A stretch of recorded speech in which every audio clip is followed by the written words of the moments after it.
Halo semuanya, perkenalkan nama saya Imro'atul Lutfiyah, NIM 185231073 dari kelas BPS 6A. Nah, kali ini saya akan menjelaskan materi tentang perkembangan pengelolaan keuangan sosial Islam di Indonesia dan internasional. Apa yang akan kita pelajari? Baik, ada 5 yang akan kita pelajari. Yang pertama, pengertian keuangan sosial Islam, dan yang kedua, regulasi atau UU tentang keuangan sosial Islam. Yang ketiga, yaitu tentang perkembangan pengelolaan keuangan sosial Islam di Indonesia. Yang keempat, perkembangan pengelolaan keuangan sosial Islam secara internasional. Dan yang kelima, potensi keuangan sosial Islam.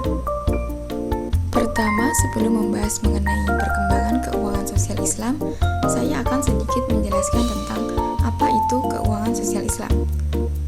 Keuangan sosial Islam atau KSI merupakan dana-dana Islam yang pemberiannya dilakukan secara sukarela dengan niat tabaruk atau kebaikan atau kasih sayang, tidak mengharapkan imbal hasil secara material, dan penggunaannya ditujukan untuk peningkatan kesejahteraan sosial masyarakat.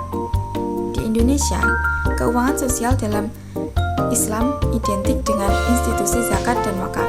Keuangan sosial Islam secara luas meliputi institusi berbasis filantropi, contohnya zakat, infak, sedekah, dan wakaf.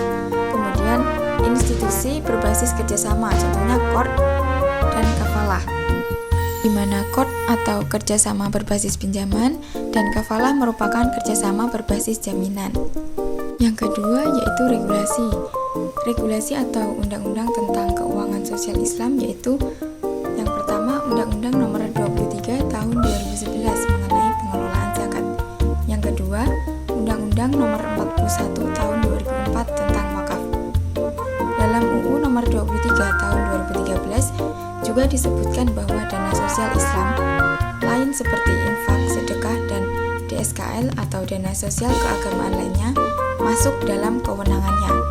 Berdasarkan kedua UU tersebut, negara memiliki kewenangan mengatur institusi zakat dan wakaf. Kemudian yang ketiga yaitu perkembangan pengelolaan keuangan sosial Islam di Indonesia.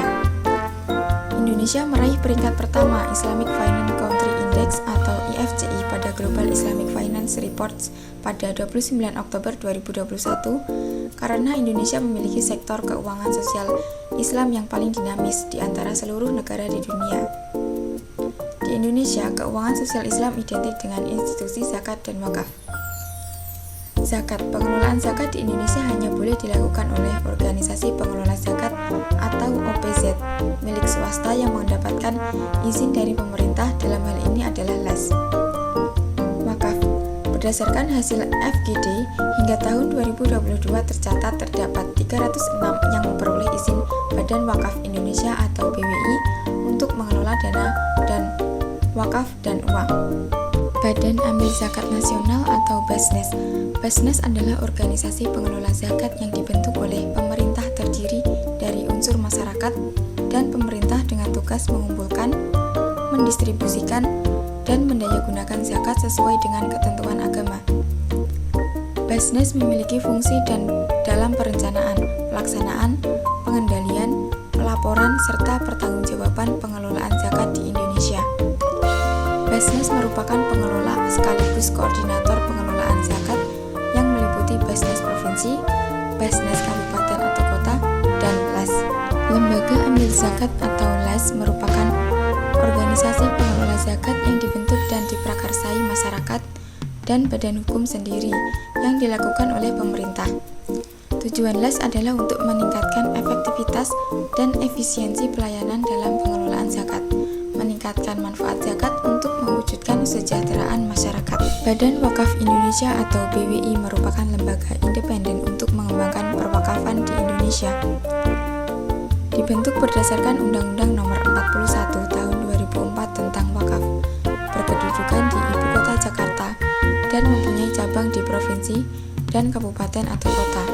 Contoh lembaga wakaf di Indonesia: Tabungan Wakaf Dompet Duafa, Badan Wakaf Al-Quran, Lembaga Wakaf dan Pertahanan NU, dan Lembaga Wakaf Ma'had Ibnu Sabil Indonesia. Selanjutnya yang keempat yaitu perkembangan pengelolaan keuangan sosial Islam secara internasional.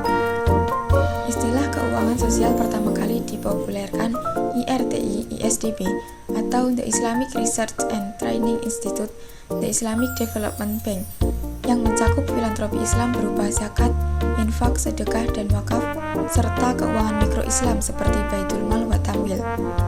Bahkan data dari Islamic Development Bank Group atau ISDB memperkirakan potensi zakat bisa saja mencapai 1 triliun US dollar per tahun. Dan yang terakhir atau yang kelima yaitu potensi keuangan sosial Islam. Potensi keuangan sosial Islam berkaitan dengan siswaf. Zakat dan wakaf berpotensi besar dalam mendukung pengembangan industri halal di Indonesia. Sebagai salah satu pilar dalam Islam, zakat secara tegas diperintahkan untuk diberikan kepada 8 kelompok asnaf yang secara langsung maupun tidak langsung terlibat dalam rantai nilai industri halal. Prioritas distribusi zakat kepada asnaf fakir dan miskin berpotensi besar untuk memberdayakan UMKM, yang sebagian besar dari UMKM tersebut berusaha di sektor-sektor yang dapat dikategorikan sebagai bagian dari industri halal. Wakaf juga memiliki potensi dengan karakteristik yang relatif fleksibel penggunaannya. Potensi wakaf menjadi jauh lebih besar meskipun pengumpulannya relatif masih rendah dibandingkan dengan potensinya.